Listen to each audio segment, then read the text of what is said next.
बैठने से पहले शो की रिवायत है, जो भी गेस्ट आता है इन्हें शेर सुनाते हैं ताकि ये ठंडे हो।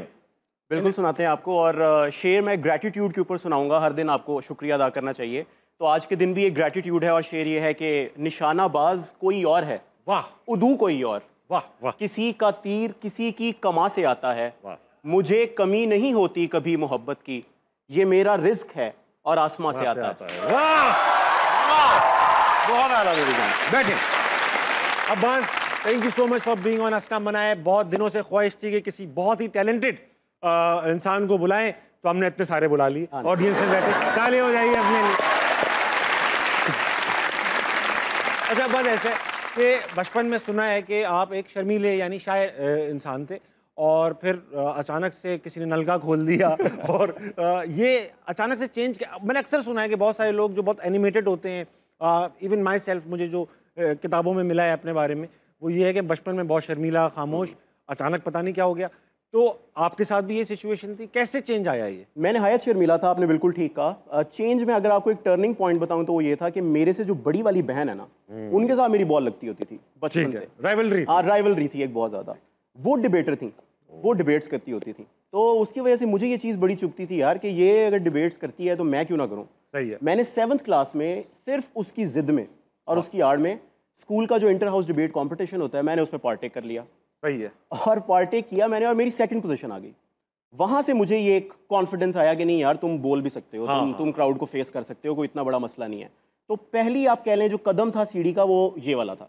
और एक बार नशा लग जाता है तो फिर आप उससे निकल नहीं पाते। आप खुद पब्लिक स्पीकर हैं, आपको इस चीज़ का आइडिया है कि क्राउड के सामने बोलना, दाद लेना, कितना कॉम्पिटिशंस जीतना, वो बड़ा रश होता है उसका।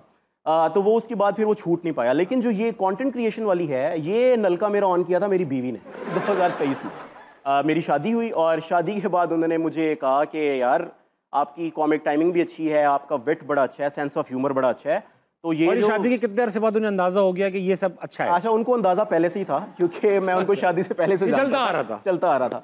लेकिन अब उन्होंने कहा शादी के बाद इसके साथ रहना है तो ये इस तरह तो काम नहीं चलेगा, कुछ बड़ा करना पड़ेगा मिलके। और आप बाय दिस टाइम जॉब कर रहे थे? मैं जॉब्स कर रहा था, मैं डिबेट्स कोचिंग कर रहा था, मैं एक फुल टाइम जॉब भी कर रहा था। लॉयर भी हैं? मैंने LLB किया हुआ है, प्रैक्टिसिंग लॉयर मैं नहीं हूँ।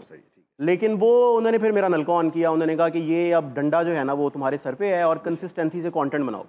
वो बनाया, फिर उसके बाद सो फार सो गुड। वेरी गुड यार बेगम, बहुत अच्छा डिसीजन, बहुत ही अच्छा।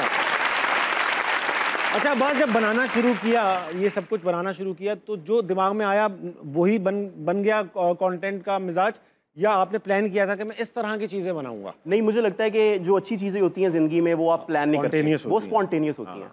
तो शुरू में तो मुझे एक था कि मैंने कंसिस्टेंटली कंटेंट बस डालना है। महीना 2 महीना मैंने छुट्टी नहीं आने देनी दरमियान में।